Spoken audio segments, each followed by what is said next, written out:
Welcome back to another episode of Money Honeys, where we, Freddie, Devin, and Chantel. Sorry. Maybe just keep going. Yeah. Let's just keep rolling. Yeah. We kiki about money, or lack thereof, and try to crack the secret to wealth. Woo! We have had a time trying to get back in the stew, y'all, trying to record between the studio being booked, and the three of us trying to make some time work out between all of our busy schedules. It's been a ride, but oh my God, we're here. Wow, we're here. We are here. We're here today. It is 9 a.m., y'all. Wow. It is 9 a.m. And there's a chill in the air. It's a brisk, cozy morning for us, and we are here in the stew. Because if there's one thing we're going to always support on this pod, it's you getting your bag where you can, however you can. So this actually fits right in to what we're going to be talking about today, which is side hustles. But first, Dev. Yeah. How are you? How are your pockets? What's going on? How are my pockets? Pockets are maintaining status quo. Okay. You know, I left my full-time job. I'm at a freelance gig that goes till the end of November. Nice. And then I'm taking the rest of the year off. And I'm a little scared. I haven't taken a significant amount of time off. And I need to for my mental. Your mental health. Yeah, exactly. I really need to. But like the thought of not working and not getting that weekly check is stressing me out. Plus, I'm not going to be working over the holidays. And I always go buck wild for the holidays because it's, you know, I got nieces, I got nibblings. Yeah. My birthday is around December. Patrick's birthday is around December. So I'm going to be spending money. For sure. But When's the last time that you took sort of an extended period off? when I was laid off from NBC. So like 2 years ago. Yeah. Wow. Yeah. Yeah, you need your time, Dev. I'm a Capricorn. I love working. I love getting paid. And I'm not even really taking time off because I'm doing a mini series on my YouTube channel. Dev, why would you sit here and tell us that you're about to take time off? Oh, right. I lied. Now, Dev. I'm a liar. It's you. You're the problem. It's me. you. Yeah. That album is so good. Oh, it's so good. It's so good. Not as good as Renaissance, but it's so good. We're talking about Midnights by Taylor Swift. We're here on Money Honeys. And I immediately checked out, you guys. I immediately checked out. You don't like it? I haven't listened. Okay. All right. That's where we can end that.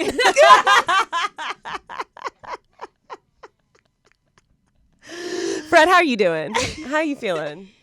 I'm feeling pretty good. So I will say, I feel like I've spoken the last few podcast episodes about how like work has been slow, and in terms of just like Instagram brand deals and those bigger ticketed jobs that I have been accustomed to the past couple of years.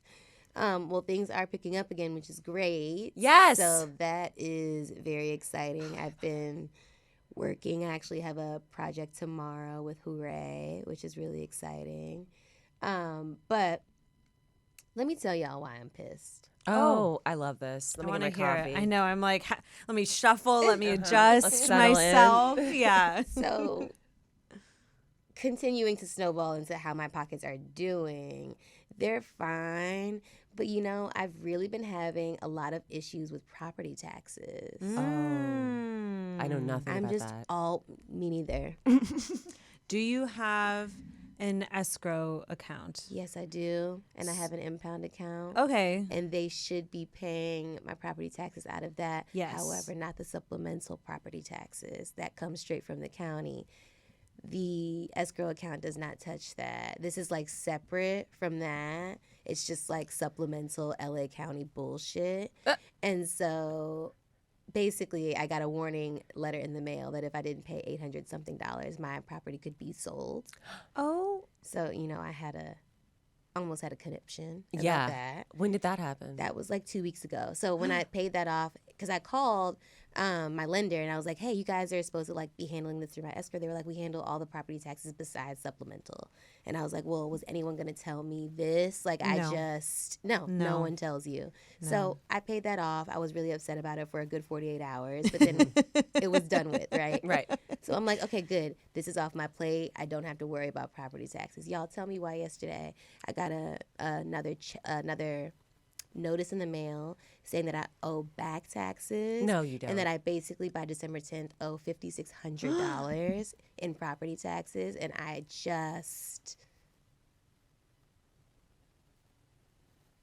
I'm assuming it's a mistake. Right. I'm just going to say that it's a mistake. So with that said, after the podcast today, I have to call and iron it out because then there's another, the ongoing threat is that my property is going to be sold if I don't pay these I don't like amounts. these threatening letters. It's really upsetting. I don't My like them. God. Yeah. I hate this for you, Fred. And that's a lot of money, y'all. 50. It's a lot of money. That'd be. I couldn't do that right now. It's too much. It's too much. Well, like I'm confused because 800, I'm guessing, is for the year. Where'd they get 5,600 from that? From back taxes. You've only had your place a year. Right. I will say the first year after buying something is kind of when all this stuff gets a little screwy. And then you have to like call a bunch of people and say like, okay, is it coming out of here? Is it coming out of here? You're also paying my insurances, but you're not paying this one, but you're paying that one. So it takes a while to kind of like fully get the flow of what is coming out of that escrow fund.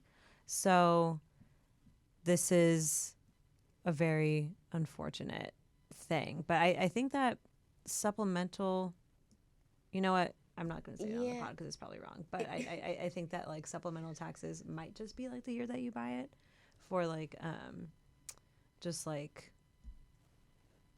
Yeah, I have a question. Just like the sale price or something like that. What is a supplemental tax? Like why? A tax. Why do we need to supplement it? Yeah, I'm confused. I'm hoping that for you it's just a first year thing. Situation, yeah. Because I don't think I haven't gotten any supplemental taxes on my property since, well, we got one, I think, for this past year in the house we currently live in because it was like our first year. And so there was like supplemental shit. But I haven't gotten it for the condo in like forever. And everything on my condo is like very much just kind of like auto pay streamlined. Yeah. It took about like 2 years for me to like get everything right for that to happen. But now it is. Yeah. Because even if your property taxes are paid through that escrow fund, you'll still get the bill in the mail. But you just have to like ignore it. Yeah, and that's what happened. Yeah, that's which is what scary because it's like this is like $5,300. Yeah, and it's like in red bold letters. Oh yeah, it's just like it's yellow and red. It's terrifying. It's scary. Really upsetting. Yeah. So I did get a bill before in the past. Yeah. Reached out to them and they were like, "Oh yeah, ignore it. We handled it through, your impound account." But it wasn't that much money. Like this is like this feels really crazy and wrong. So anyway, I hope it's wrong for you. Me too. I will report back on the property tax drama. Please do. Next episode. Yeah. Shanti, how have you been? I've been booked. You've been booked and busy. I've been busy. Oh, that's so good. That's what we love to hear. Yeah.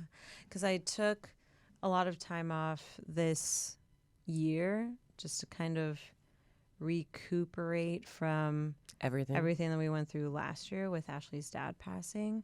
And so we both took a lot of time off this year, which we that's great. Very much needed. And what's a lot of time? Like 8 months, 9 months. Yeah. Just with like little gigs here and there that I took. But trying to be like intentional about taking time off, and then we were like, oh, our money's gone, let's work. We're like, damn it. Wait, we can't take time off and be rich? I know. I'm not a princess. We're like, it's so hard.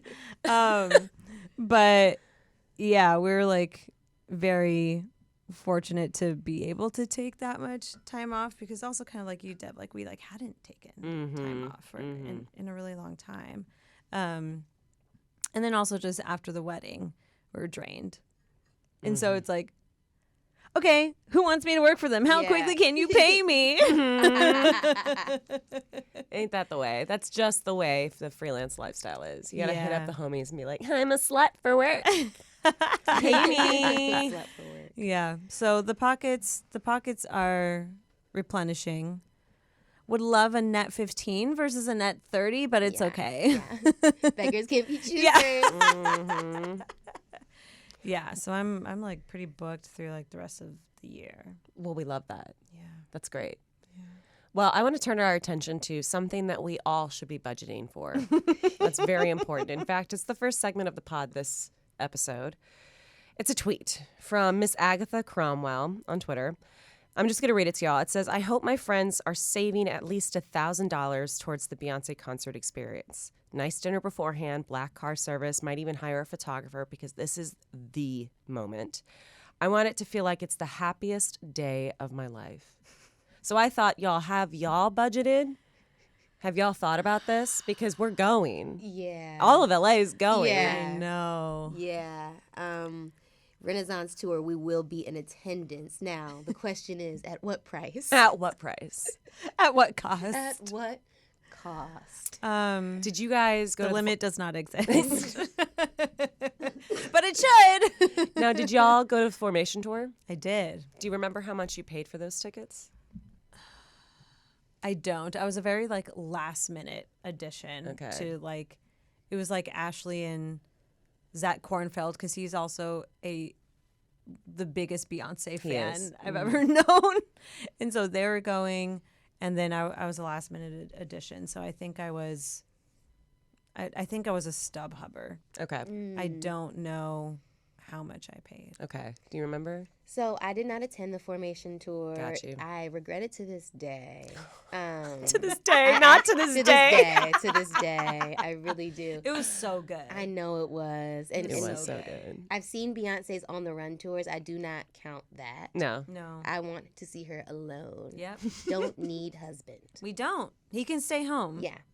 And I'm sorry. I just love how that's a common sentiment. yeah, Across the internet, people are like, we don't need him. we don't No, need it. I am not a Jay-Z apologist. Nah. I'm not here for it. Nah.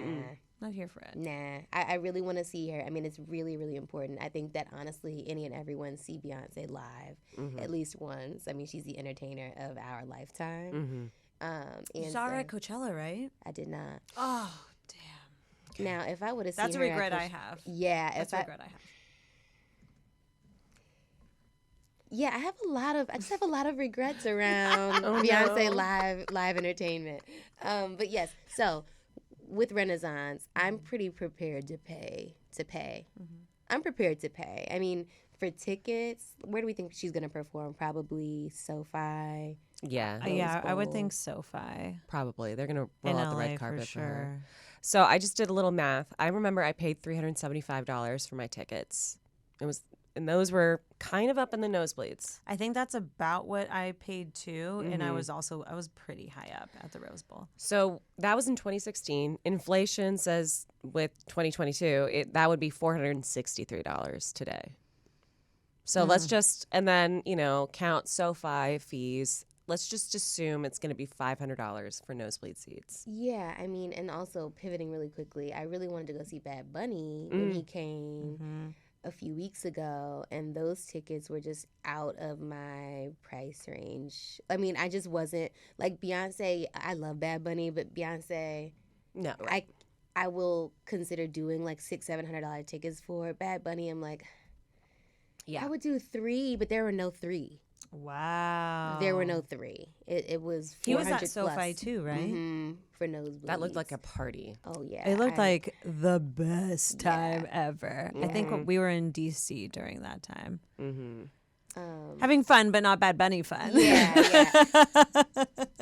Yeah, I think, and yeah, so I think based on that, I think he was at SoFi. I think he believe. was. Yeah, so Beyonce is probably going to be, I mean, She's gonna be for pricey. good seats, y'all, it may have to be, I mean, this 1K that this woman is speaking of on Twitter for the entire night, I think that that's going to be just for the ticket Yeah. with taxes and fees. Like, Yeah. I'm hoping that it's gonna be less than that. Okay, well, here That's all I have. All I have is my hope. I've my drafted sheer up hope. a little budget of my dream night. Okay. Oh. Because I went to not the Reformation tour. Formation Tour. I went to the Reformation hardware tour. I want to die. And I remember we did it cheap. Like, we got cheap sushi before, rode the train up to the Rose Bowl, and tried our best. We did wear heels. That was a mistake. Big mistake. So here's the thing. I want to streamline the process. I want people to come to my house. I want to have a chef. Private chef. Oh, I love this. Ooh, I love this idea. I want bespoke cocktails. I want like appetizers as we get ready. Okay. How do we get an invite? Yeah. I think I have a couple friends who would do it for cheap, but I'm just going to budget in case I have to hire someone. $1,500 for one night, chef at the house. $800 for photos if I'm going to hire a photographer. Yeah. Like a real photographer for the Yeah. evening. To follow you for how long? I mean, this is me doing the big budget, right? So they would follow us as we're getting ready. Like, this is a wedding. I'm telling you. Would they come with you to the show? I don't know. Does photographer get ticket? Yeah, to show? because if you want to be yeah, you're right. photographed during the show, photographer needs ticket next to So you. then that's $2,000 for my tickets. Okay. I budgeted $120 because for transportation. Hear me out. It's not Black Car, but there's this. I'm gonna do a plug. I'm not advertising for them unless they pay us. But there's this new car service called Alto. Have you seen those cars around here? I've seen the name around. ALTO. Yeah. And I've tried it because they had a partnership with my last company, and it was nice. And what it is, it's different from like Lyft or Uber. Like, if you book them, they're attached to you until you say goodbye. Like, you can go on errands with them. You can take them anywhere. So I could pick people up. You know, it's not like by the True mile. car service. Yeah, and then when you book it, you get to choose like the music you're listening to. You get to choose the vibe. Some of them you can even choose the lighting. Real nice. Is it an app? Yeah, it is an app. Huh. And it's a membership too.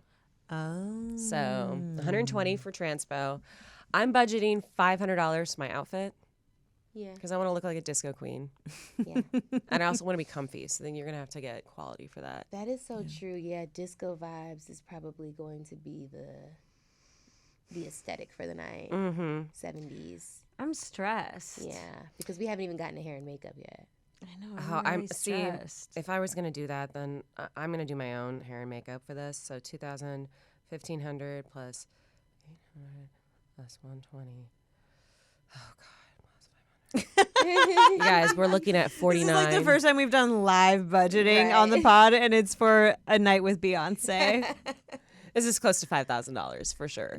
Dev. Yeah, if we're gonna go this big. Yeah. But I mean, the thing is, ideally, you would be splitting this probably between like 5 people. Aside from the ticket, from your own individual ticket cost, you'll be splitting like the chef, the photographer.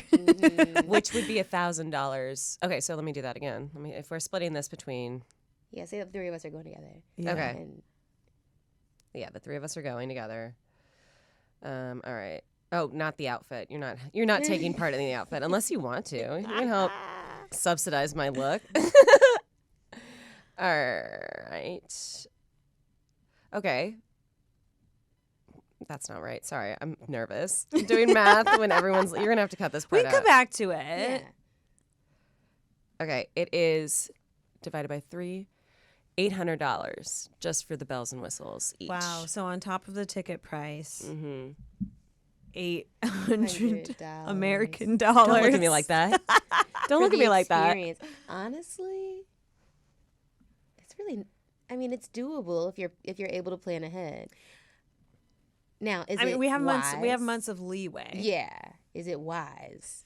No, No. Will we still do it? I forgot the drugs. Oh, I forgot I have to like drugs. budget in the drugs. Yeah. That's not gonna be that bad. Drugs no, are like, yeah. No. Especially if we're. What are we doing we- right now? I'm like, especially if we cut it into quarters.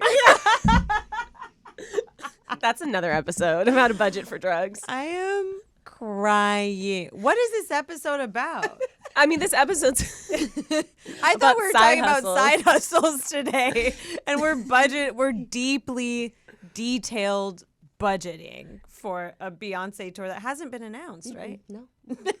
No, but we purport on this podcast to prepare people Yeah. for big it's financial true. costs. It's, it is true. It is wise for a ticket that we know is going to come with such a heavy price tag like this. It is wise to start budgeting now. Save $50 a week. Mm-hmm.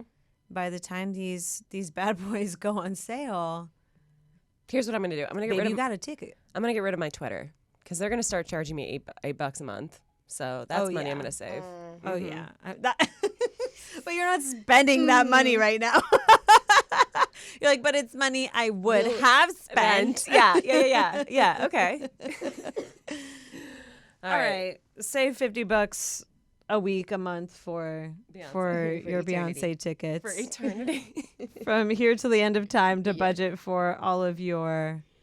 But it's worth it. I will say this sounds like a really nice night. I love the chef edition. Oh, right, because it's so stressful to figure out food before a That's concert. so true. If you come somewhere, you're all getting ready, and the food's just there, it's perfect. Yeah. Right. Mm-hmm. I mean, we're basically planning an adult prom for ourselves. Yeah, as we should. Which why the hell not? Yeah, we're all dinks, double income, no kids. We are. Mm-hmm. So this is what we should be spending our money on. Fuck investments. I will say, this really has opened. I mean, I knew that the tickets are going to be expensive, but this conversation really has prepared me more. I'm like, oh yeah, I really do. Do I need to open up a new account, a Renaissance bank account? No, I'm just saying, talk to your group I need chats. to. Bring it up with the group chats because this is where the conversation's going to happen. Everyone's going to be scrambling for tickets. It is. And then it's going to be sad when someone can't go because of the costs. So start thinking about it now. It's true. It's true. Yeah. All right, we got- have, we we have have to to move move on. on. We have to move on. It's 9 a.m. Yes. Okay, so basically, all in all, our side hustles are going to need to be full-time jobs to afford this shit. Yeah, basically. absolutely. So, Dev, I have some questions. So, Dev, Chantel and I have some questions about your side hustles, how much money you actually make on the side outside of your main job, and how you balance it all. I don't. But yeah, let's do it. Yeah, we're going to touch on that. After the break.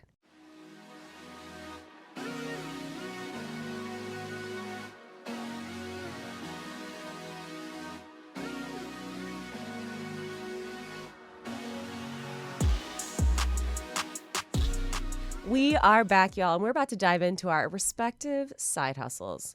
For those who don't know us and don't know me, hi, I'm Devin. I'm the problem. It's me.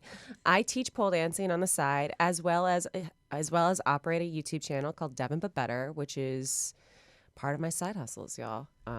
That's it. I've always had 2 or 3 jobs my entire life. And that's not surprising. I mean, you kind of always have your hands in something. And so wait, really quickly, I do have questions. Oh gosh, okay. Let's jump in. So let's start with pole. When you first started teaching pole, did it start out as a full-time job and then transition to part-time, or was it just for fun? Has it always been part-time? Tell me about the pole journey. The pole journey was crazy because we have to remember that the pole studio was a cult. You know, we're just going to accept that. Like going to say that now. I don't know if I was expecting that. Such just major news for our 9 a.m. chit chat. Well, one thing about me is that I was in a cult, so just keep that in your back pocket. What? Dev, what? Okay, it wasn't. Okay, so the pole studio, when I started, I was like, great, I'm going to be a dance teacher. This is great money. Then it quickly snowballed into becoming a lifestyle brand.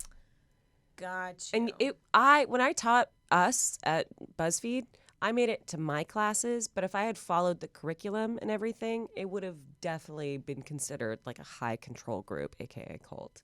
Wow. I didn't really participate much in the retreats and the inner sanctum stuff. I kind of got out of that really quickly. But when I first started, I really wanted to make it a full-time job, which means I really wanted to be deep in the cult, right? Or deep in the, let's not say cult, deep in Sheila's bullshit. Let's not call it that. I'm doing a whole cult series on this on my YouTube channel, which we'll get to in a second. And who is Sheila? Sheila's the head of S Factor, the pole studio. But it used to be I would get paid about $100 per class. And because the classes were 2 hours, so that's $50 an hour. And back then when I was young, oh God, I used to teach many classes, like 12 classes a week. Whoa, Dev. Mm-hmm. And in your classes, you were also on the pole yourself. Oh, so yeah. It feels very physically taxing. Oh, yeah. We didn't have health insurance either. Nope. And I would pick up privates. Like if I taught a private, those would be $200 for 2 hours or $100 an hour. So because I was really trying hard to just make it that an act. That's what I was doing for a long time. Right. Mm-hmm. So, you got to think about that's $1,200 a week, which isn't a lot of money. But this is back in like 2013. So I made it stretch. I shopped at the Dollar General. Mm-hmm. God bless. And then when I started at my producing, I made it into a side hustle. And so then just taught, 2 to 4 classes a week. Was it a side hustle out of financial necessity, or was it more so this is something that I really enjoy doing, and so I want to still do it on the side, and I love some extra monies? I mean, I love extra monies. I do. But, when I was an associate producer and an intern at BuzzFeed, it definitely was I needed it to be a side hustle. But then, as we started progressing at BuzzFeed and as I've, raised my rate and everything, it's become kind of and now I'm at the point where I don't charge for classes. So I do teach here and there. But because of my background and because I'm just trying to untangle myself from all of Sheila's bullshit, I don't want to teach. I don't want to teach for money. I want to teach for the experience. I want to help because when I'm teaching now, I'm really learning from other people as well. Because I'm trying to figure out what kind of curriculum works for me.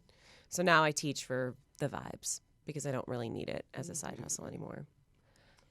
Would you consider teaching pole sex work or sex work adjacent, or what advice would you have for someone who wants to make a side hustle out of something sort of in that realm? Go to the source.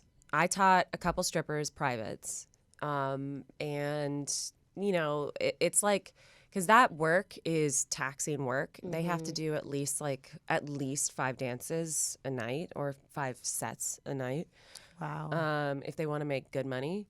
And it's about preserving the body. So it's about teaching people how to take it slow. Because I think a lot of times when people go to the pole and a song comes on, they try to move with the rhythm. And you'll just tax yourself out a lot.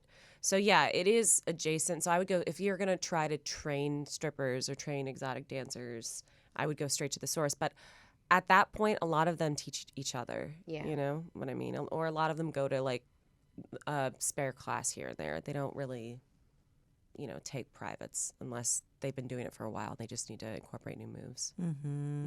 So I don't know if I would call it sex work necessarily, because I do want to put respect on sex work's name, and I don't want to just lump everything else in it. But it's adjacent for sure, I think. Yeah.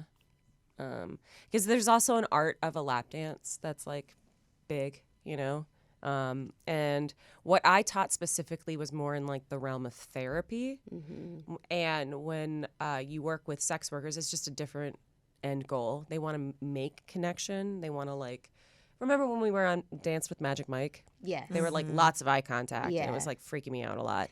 Because I teach pole, or I taught pole, where it's just very much internal, right?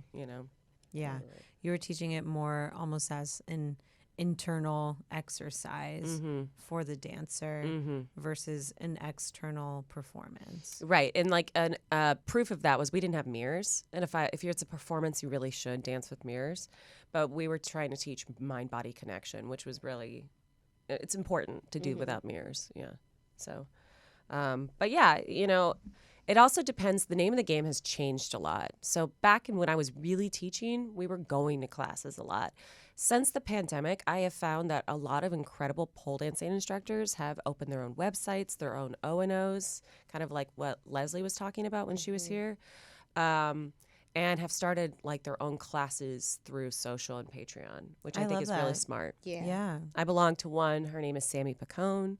She's like a pole dancing instructor out of Brooklyn, and I pay $14 a month just to take classes from her. Nice. I love that. Yeah. In your opinion, is there a dollar amount that you should at least be getting from your side hustle to make it worth it? That's a great question. It's like you have to think about your time versus the money. So one thing about side hustles, if you like spending time doing that thing, like I love spending time teaching and being on the pole. Both of my parents are teachers. It's in my blood. My dad's a coach, so of course I'm used to that kind of thing. And I would be on the pole myself if I weren't, teaching. So you have to kind of wager that. So I think if you're looking for a dollar amount, if you're happy with it, I would say like $500 a week would probably be good for like what I would say making good money from a side hustle if you like it. Yeah, and that's after taxes. Yeah, because that's good pocket money. It really is. That is, yeah. I mean, $500 a week from a side hustle, something you enjoy, doesn't sound too shabby. It's not, and like if you think about a class, like yoga classes, they have a different class structure from what we were, we were paid a flat rate for an hour. Whereas most yoga teachers get paid for how many students come to the class. So like say for an example, you go to ClassPass, you pay $30 or $25, let's say $30 to go to a yoga class. And there are 5 other people in that yoga class. So that's 3 times 5, that's $150 that teacher has made. A portion of that goes to the studio, and then they walk home with the rest. You do that 2 or 3 times a week, you can get to 500 pretty quickly. For sure. Yeah. And if you like the teaching and you like doing the yoga, because for me, I don't really do side hustles. And then Fred reminded me what we're doing right now is a side hustle. I was like, I don't have any. And then she was like, hello. So But what you have are like, you have a lot of hobbies. I have a lot of hobbies. Yeah. That if you wanted to, and if you got to a place where like it's second nature, you could probably figure out a way to monetize them. Yes. And I've just mentally wanted to keep my hobbies for now. And then every now and then, if I feel like it, I'll post like a reel of me drumming. Which I love. I live for those. Me too. Thank you so much. Stay tuned for Since You've Been Gone by Kelly Clarkson. Ooh, a hit, ladies. It's a and hit gentlemen. and it's quick. But yeah, I mean, because I've tried to keep those separate because in the past I've kind of merged the two, but it wasn't making me happy, and so then that's when I was like, okay, for me, maybe I need to keep these two things separate, because for me, if it was something that I was enjoying and then I monetized it, I enjoyed it a lot less, and Right. my hobby felt like work, and I want my hobby to feel like a hobby. Yeah. Can I tell you something that made my hobby feel more like fun work? So I used to teach late night classes. Do you remember my Tuesdays? Yeah, you had like 8 p.m. classes, right? Yes. Yeah, 8 p.m. to 10 p.m. classes. And I hated my life. I loved class, but having to go through a full day of work and then coming home and then going to teach or going straight to the studio was hard because I'm not a night person. I'm a morning person.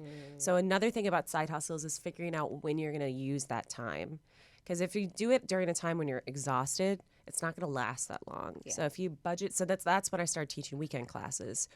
And I loved waking up early on a Saturday, going to the studio, teaching for 2 hours, feeling great, coming home, and then I have the rest of my Yeah, weekend. the rest of the weekend. Yeah, that was a great feeling. Yeah, that's a good way to do it. For sure. But if you're a night person, maybe you like going and staying up late, So it's figuring out when it works best for you. I didn't like feeling beholden to the schedule. The schedule. If it's the type of thing where it could be, oh, this week I feel like picking up a class, let me teach, then that could have worked for me. But something of like, okay, very regimented, I don't want that for my little fun hobby hustle. No. Yeah. It wasn't for me. But there are things like that too, you know? Yeah. So like another example is when they were doing retreats a lot at the studio, a lot of teachers would be out. So that would be like I would go on a substitute teaching frenzy and make bank and then live off of that for a while, you know? Good for you, Dev. I love Yeah. this. Mm-hmm. That was back in the day. But one thing I will say is when you do kind of that side hustle work, look into how you're being taxed. Because I remember one year I didn't like categorize that money correctly and I lost money from teaching. Damn. Oh. Yeah, this was like one of my first years at BuzzFeed. And I was like, fuck. Oh, Yeah. that's so the worst. make sure you tax it correctly. Yeah. Okay, so we kind of tackled the pole side of your side hustles. I do want to make sure, I mean, and on this podcast, we talk a decent amount already about like YouTube and content creating. But for those of you who may have missed those episodes, let's review a little bit. Devin But Better is not only your YouTube channel, but also your production company. You have your own company. Is it an S Corp? Yes. So how often are you posting on YouTube? I like to post once a week.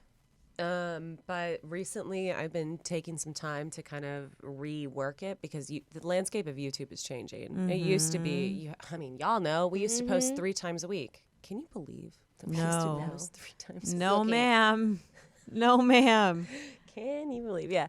No, it used to be like that, but I think more and more like YouTubers are getting smart and we're starting to like pace out the algorithm beast a little bit more. And plus like with a lot of initiatives on the platforms moving to our shorter form content, why like spin your wheels and make a 12-minute documentary essentially when you can make more money and get more eyeballs by making shorts or TikTok. So I'm reformulating it, but I would say since I started Devin But Better, I averaged about 3 videos a month. Okay, which isn't bad on top of the many other things that you're involved in.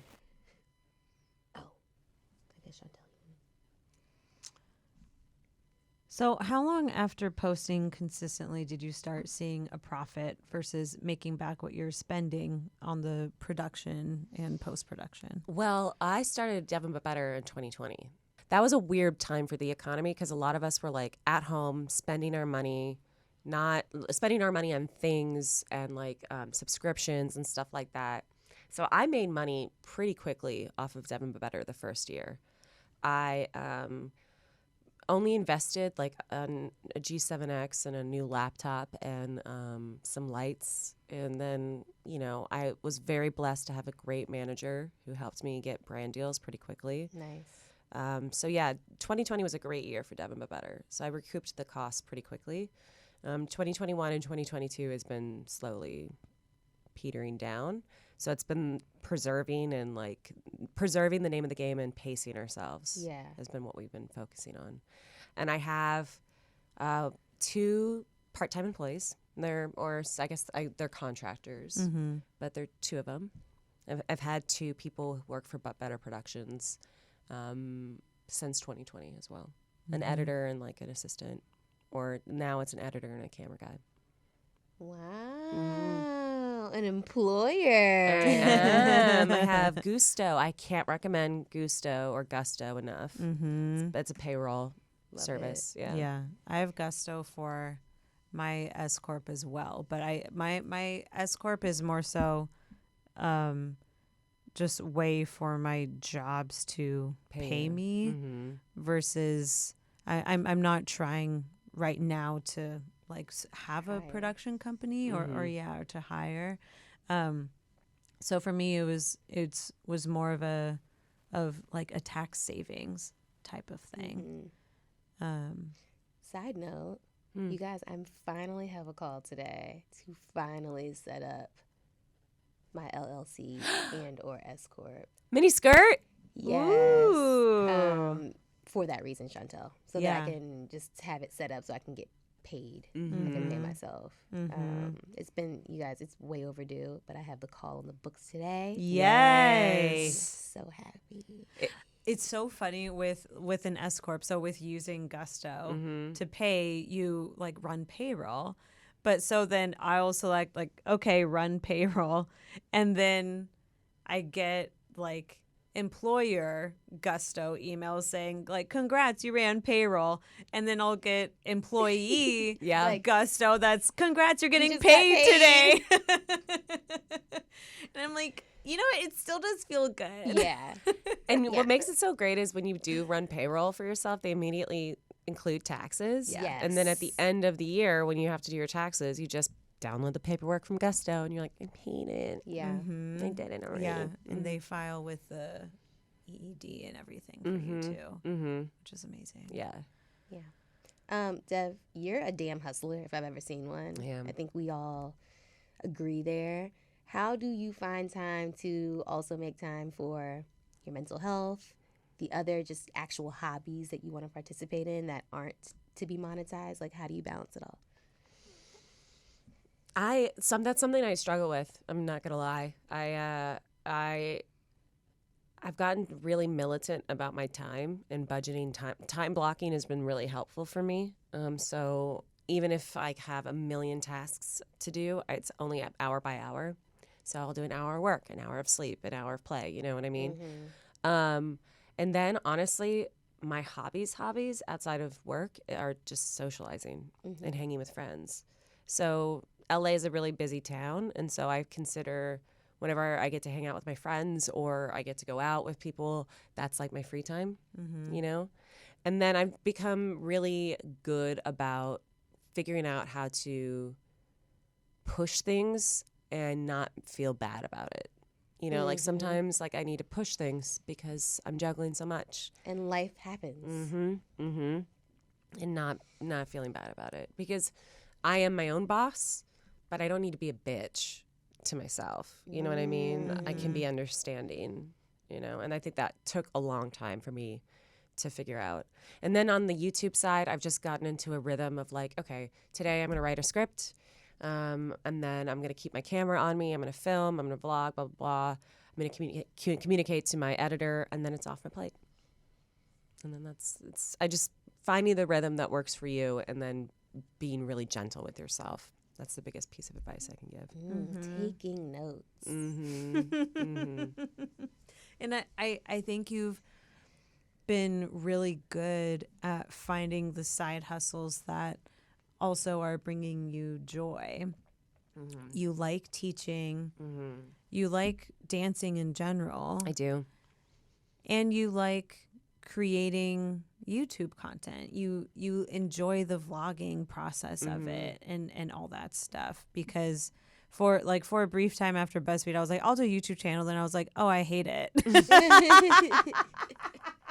Oh wait, I'm so tired of vlogging and stuff. But it's because my nature is not, my nature is more solely behind the camera. And that's what brings me more joy, which I know brings you joy also. But I think you've been really good at sussing out what are the things that make you happy. What are things that make you happy that also make you happy to monetize them? What are things that make you happy that you want to keep for yourself, that you aren't monetizing? Yeah. Well, I'm a trained actor, so a part of me is always going to love being. And Devin is such a good actor, thank y'all. you so much. She is such a good actor. Thank you so much. So that scratches the YouTube part, kind of scratches that itch. Exactly. Because I am playing a role, whether we acknowledge it or not. Yeah. But when you said that, I was like, oh, but YouTubers need directors. You can market yourself as a YouTuber. Because, like, honestly, like, Yeah. we need directors. Yeah. Yeah. No, and I work full time as a branded director, and then in digital that also means like producer too, or stream runner, showrunner, like what have you. But that has been work wise what's been bringing me joy. And then also, I guess my non-monetized side hustle is just also like writing. So like I wrote a feature this year and trying to get that stuff going. That will hopefully pay. Yeah, I was about to say that will be monetized at some point. At some point, if all goes well. But for now, it feels more side hustly because it's like I have the paid work that I do. And then it's like, okay, what's the non-paid work that I have to do? Even if it's reading about screenwriting or watching very specific movies with a specific take and stuff like that. And so I've had to like do my own reframing of, okay, even though that's not like a money maker right now, that is work. Oh, for sure. And so budgeting into my time of even just what are my weekly goals of what movie do I want to watch? How much of this book do I want to read? How many pages do I want to write? How many outlines do I want to do? Just stuff like that. But Crude outlines.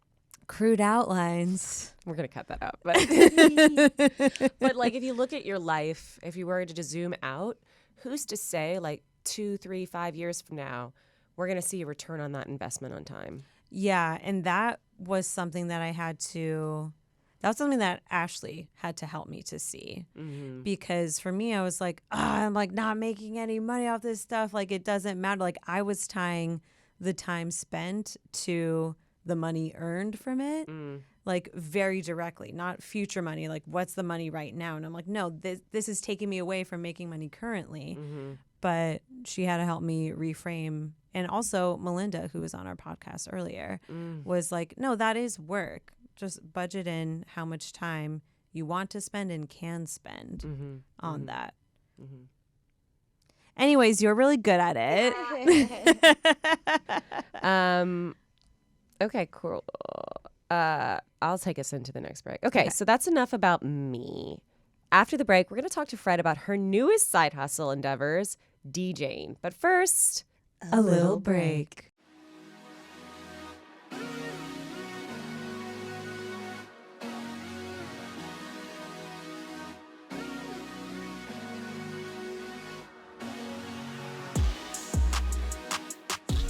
And we are back. We're talking side hustles, y'all. We just came back from unpacking all that Devin has going on outside of her main job, which is producing and show running for digital. Now the ladies are going to pick my brain about DJing and how I make money doing it. Okay, Fraud. Give us the skinny girl. When did DJing pique your interest and why? So I've always been interested, like loosely interested in DJing, but never enough to bite the bullet and buy the equipment required to actually practice and, hone the skill. It's so funny because Jasmine, you guys know Jasmine, she and I I brought her to I brought her to the Dominican Republic a few years ago when I was there for Malibu Games for like a branded trip opportunity, and she was my guest. And I had totally forgotten about this, but she posted a video of me DJing at one of the parties because I was displeased with the DJ's choice in tunes. And I said, "Can you teach me? I feel like I need to get the party turned." And so he showed me what buttons to push and helped me find songs. And I fake DJ'd the party for like 10 minutes. Obsessed. Oh my God. I forgot about that story. Yeah. And then I had totally forgotten too. And I'm like, oh, wow. Yeah, I guess I have been like, listen, I just like to control the vibes. No, you do. You're very particular about the vibes. Yeah. Right. Yeah. Right. I'm very particular about the vibes. And so then I guess fast forward, but from now, rewind to last Christmas. So it's like fast forwarding from Malibu Games and then rewinding from now. Ruff bought me a DJ controller for Christmas last year. And I was really excited. I told him that it's definitely like something that I wanted. And so I got the controller. I definitely was intimidated at first, like watching a lot of YouTube videos just on like how to use the equipment, because I think like 75% of the battle of DJing is like all of the tech stuff. Yeah. It's a lot of tech and a lot of just like practice and knowing where to plug in cords and knowing what buttons do what. And every controller is different. So when you show up to a gig and they have equipment provided, quote unquote, a lot of times it's been something that I've never used before. Oh. And so it's just one of those things of kind of knowing the basics and then being able to apply them to different kind of setups based on the location. And so Anyway, I was really just planning on making it a hobby. I was like, oh, I'll play around the house. Like, this could be fun. And then I do have quite a large community of DJs that I'm friends with. And they basically were like, okay, you're going to DJ for the first time in March for my event. Your name's already on the flyer. Figure it out.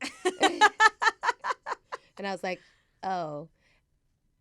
Am I ready for this? They're like, just do a 30-minute set. It's going to be fine. And I was like shitting bricks, you guys. I was so nervous.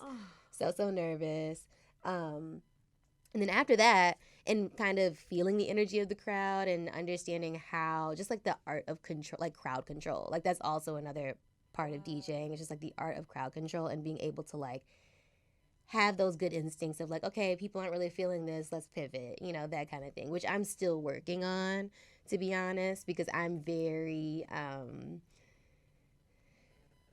specific. I know a lot of really good DJs are able to just kind of go and play based on the way that their songs are organized, and they're able to feel out the crowd and the vibe and like maneuver that way. Me, I still have like a very specific set list that I like know and I practice and I know. But I will say it hasn't failed me yet.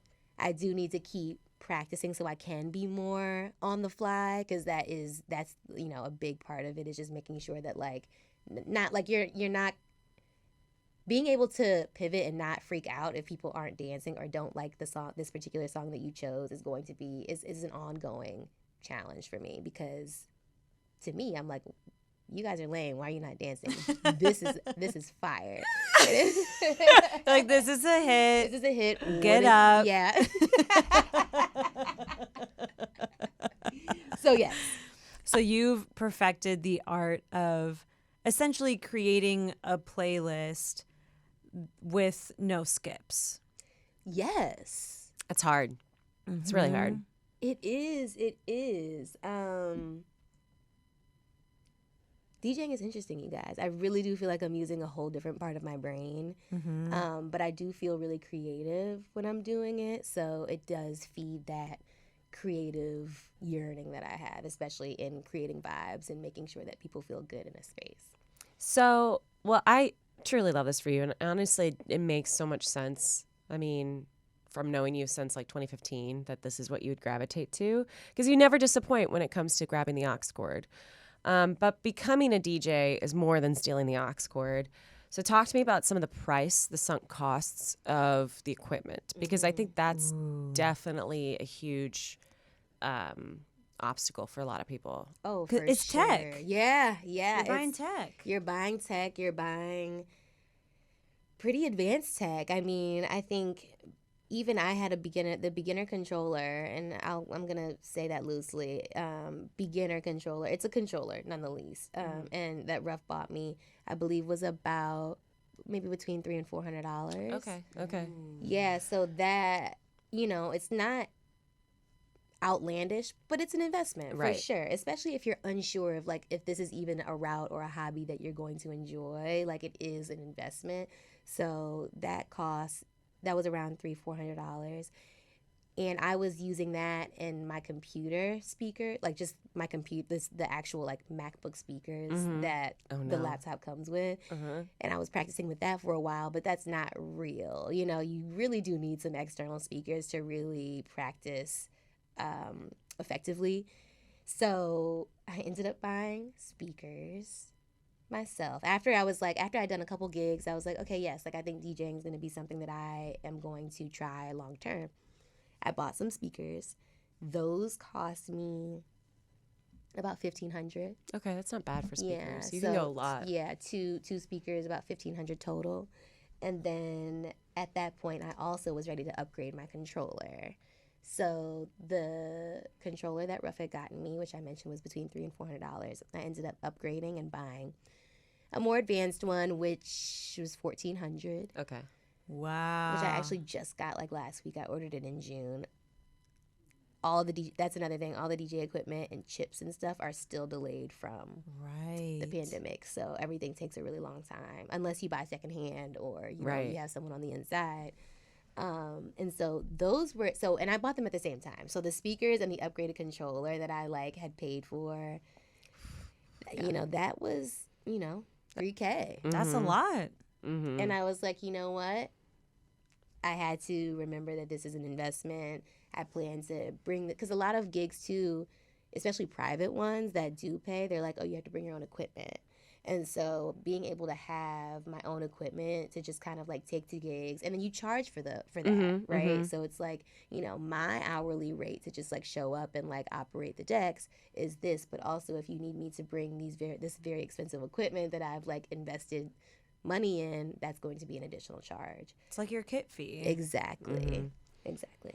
Do you think that it's worth it? So, like, for an example, I think skiing is a hobby that's very expensive.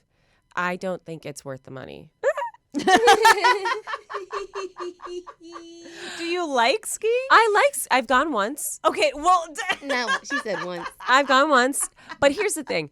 You want me to pay thousands of dollars for sticks for me to free fall down a hill? Like if you sticks. Okay, well, nothing against skiing or skiers. Like, I'm sure it's like very much worth it once you get into it, blah, blah, blah. But from an outsider's perspective, it's 2 sticks that I'm going to free fall with down a peak and risk my life. Like, that doesn't seem worth it to me. Do you think the equipment is like priced well? Do you think your sticks are worth it, Are my Freddie? sticks worth it? I would say yes. I would say it's worth it. Mainly because if you have good quality equipment, good quality speakers, like you're not showing up to gigs with like, you know, janky equipment, you're more likely to get booked again, which then is more money in your pocket and helps me. So all that to say, I had not made my money back yet from these investments. Well, you just got your equipment in. So I haven't made any money back yet from this, but I don't have many worries around that portion. I think that it's going to come back to me for sure. It's also something that is very much bringing you joy. Yes. And is within your price range to be spending on. Exactly. Yeah, I think because even if I don't have a gig coming up, like because Ruff also DJs, so we just play in the house and it's like very fun. Yeah. And it's like just a fun bonding activity that we both enjoy. So it has been it's a nice switch up from just like watching TV all day, which like I love doing that. Don't get me wrong. But if you just want to like, you know, just switch up the vibes, be like, okay, let me use a different part of my brain and like play some music, figure out some transitions. That has been a good positive outcome from investing in this equipment and kind of taking this hobby to the next level. Plus, I feel like the equipment will last long. Yeah. You know what I mean? Yeah. Last years. And I got really good recommendations from people who have been doing this for years. So I definitely didn't buy them blindly. Like I felt informed when I went into buying the equipment. And I think that's also a really, really important thing to keep in mind. There's so much equipment out there. So many YouTube videos of people reviewing equipment. It's expensive. So make sure you're well informed before just pulling the trigger and buying kind of whatever. Absolutely. Quick time check. We're going to shave. 10:25. Oh. It's 10:25. Okay. I'm good. I feel like the rest of the questions I can kind of fly through. Okay. So how does a person start getting paid as a DJ? So what's interesting is that you don't really. Like, when you're new, you're really kind of just, like, proving yourself and showing that, like, you are worthy of kind of getting, like, a rate that you would deem appropriate for the amount of work you put into, like, your set list and even the equipment that you bring. I would say, like, this year, I've probably done a total of maybe, like, 10 to 12 gigs. And I would say on average, for, like, an hour set, for example, I'll get $100 to $150. I think the more, and then like since then I've kind of, you know, when people start asking, because also too, a lot of the gigs that I'm doing is like for the love, right? It's for my friends' events. I have a lot of friends who throw parties and things like that. I'm just happy to be on the bill. Like I want to get my name out there. So that is very much like my priority at this point is just kind of like getting my name out there and having people sort of like ask or request for me to be on, you know, certain lineups because they've already heard me play. But I would say that right now my ideal rate would be like $250 an hour. So for a set, $250. Now I've gotten that a couple of times, and it's been actually a friend of mine who throws an established party, and he was able, and he wanted to pay me my rate. I was like, I'm happy to play for you guys. What's doable for you? And he asked me what my budget was, and I was like, well, ideally it'd be $250. He was like, okay, then we're gonna pay you that. Like, very supportive in that way. Yeah, very supportive in that way. So having good people around you is really beneficial in this space. But I will say that is an anomaly. Like, I haven't really. I don't. That's not. Yeah, it's a really slow burn. Yeah, feels like the type of thing that is slow burn until it's just completely on fire. And then you're like, okay, great. Now I'm booked and here's my rate and I'm turning gigs down. Exactly. Exactly. And I think too, what I also heard is that LA does not pay their DJs as well as New York. Oh, I bet that. Like if like DJs in New York are raking in money, and I don't quite know why. I don't really know what the reason behind that is, but it's just a fact that I've heard. That's so interesting. They gotta lug their equipment up a 4-story walk. Yeah, it's wild. Damn. I mean, I charge for that. Fuck. So what if you don't know anybody and like cool people in the event space? Like, how would a person get started? So I will say I haven't just gotten gigs from, friends hitting me up. I have done. It's been a very humbling experience, you guys. What do you mean? I think we all are accustomed to sort of being the experts in our creative spaces, right? So like even from BuzzFeed, like we have so much experience. Like, people know our names. Like we just, say who we are, the projects we've worked on, the brand that we help each other build. And then it's kind of like a sure in. I am a total fish out of water in the DJ and music space. So I've sent like a ton of cold emails just to like restaurants or lounges of just like, if there's any opportunity for me to come spin, like I'll come do it. Like here's good for you, Fred. Yeah, like So here's a Love mix that I this. made. Like I would love to, like, and it's been really interesting. Like I feel like I'm kind of back post college days. You know what I mean? Just like sending these cold emails and being like, well, didn't hear back from that person. Like, but I have gotten gigs from doing that, and then people have called me back for it. So it's been, it's definitely work that you have to put in, and like you have to make sure that you have something to like showcase. So like making a mix so that people can know what your vibe is before even hiring you, and then just like hoping for the best and really humbling yourself to be like, I'll do it for $100. So I would say, if you're a new DJ, you don't have a community that can kind of put you on parties and bills, send those cold emails out, and go to restaurants' Instagrams and just like slide through. They'll show like, oh, Friday nights they have DJs. Interesting. Okay, let me like reach out and see if they have a schedule, if they have any like open slots or any holes in their schedule where they would want me to play. I went to Dave & Buster's 2 Saturdays ago, and they had a DJ. Oh, did they? They did, and he wasn't that great. We had to like take over. So you should. Are you me? Yeah, and no, I mean, I went up there and I was like, can you play, like this, and this in succession? You know what I mean? Slides paper. Can you play just this and only this? Only this. Yeah. Anyways. I have a question. In the DJ community, are there any, like, is there kind of a hierarchy of like being a cool DJ? So like doing clubs versus doing like weddings or corporate or private events or stuff like that? Great question. That is a good question. So I think that's really the first question that you should ask yourself too when you like are deciding to embark on DJing as a hobby or even as a side hustle. Like, what type of DJ do you want to be? There's so many different types and different realms that you could live in, and also attached to those different realms are price points of what type of compensation you could be getting. So club DJs, so let's say like LA or New York club DJs, so if you're spinning at like One Oak or Poppy or Treehouse, these are like all the big clubs that like probably have like $100 covers and like have drama at the door with like security letting like the pretty women in. You know what I mean? Like that. No wonder I haven't heard of these.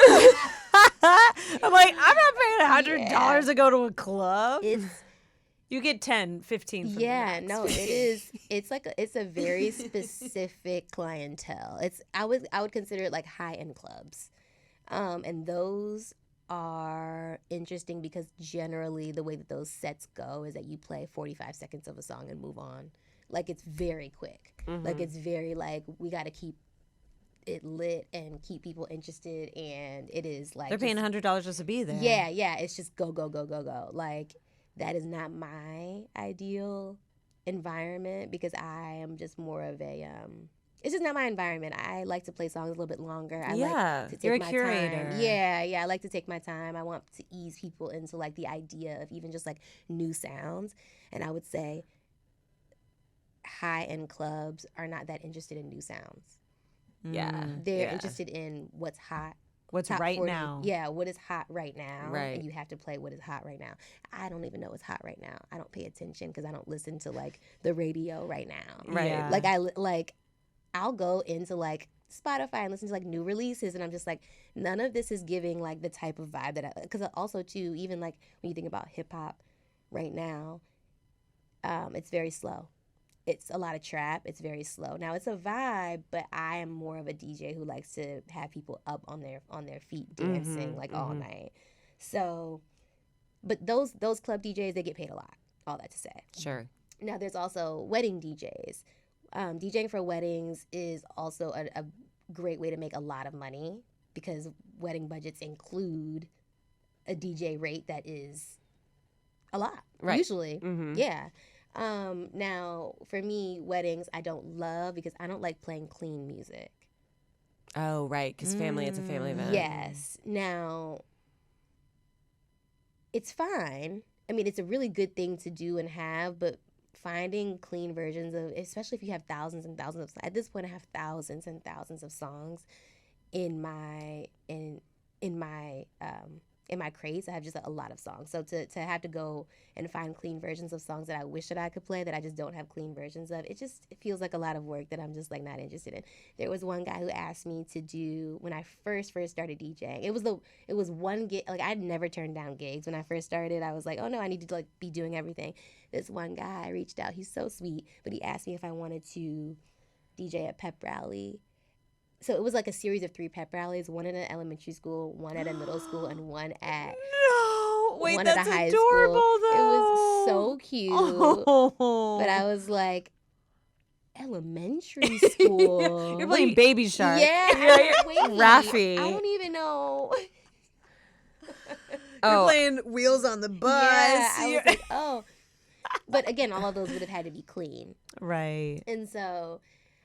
Can we get the clean version of Baby Shark? Yeah, no, it was giving like Kids Bop. Radio Disney. Yeah. Yeah. And that's a vibe. Like It's cute. Yeah, but I don't even know how to describe myself.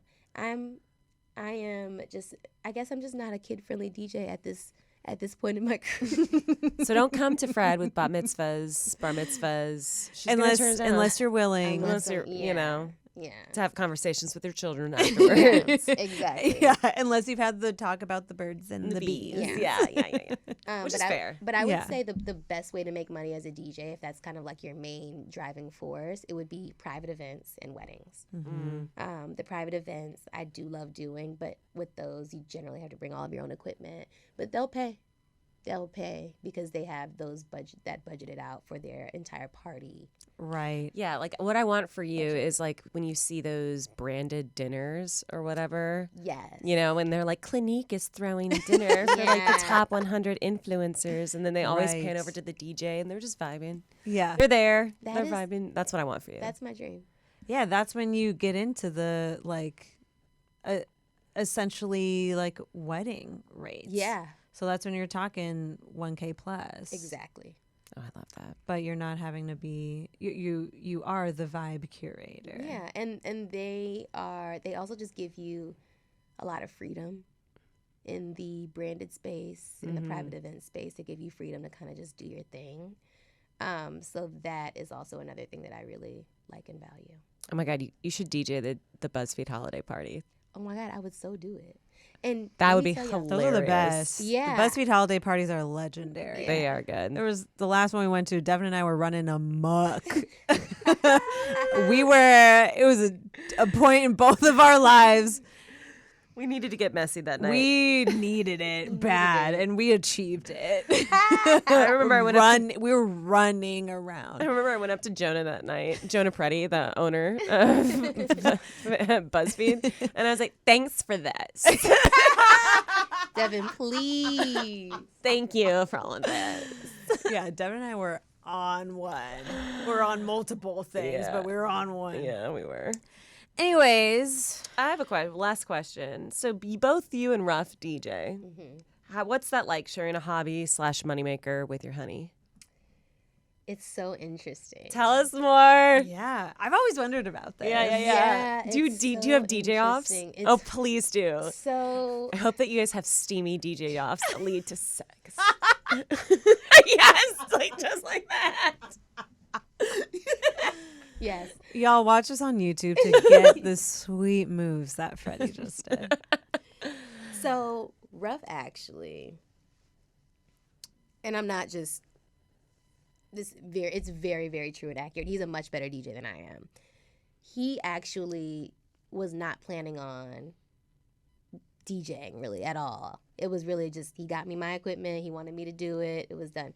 And then he would hop on and then I'd be like, what the hell? You guys, I almost just like gave myself whiplash because that is exactly what my neck did when I heard Ruff doing all these transitions all of a sudden. Like he is very good. He's very good. He like one of his best friends is a really big DJ in New York. He lived with him for a long time, so he's been around controllers and has played around on them a lot. He's also just like a musical guy. Played the tuba. He was like first chair in orchestra. All this stuff. I didn't know that. Send us pictures, Yes. please. I will. There's some good ones in there. So he has a really, really good musical ear and is very good at just playing on the fly very well.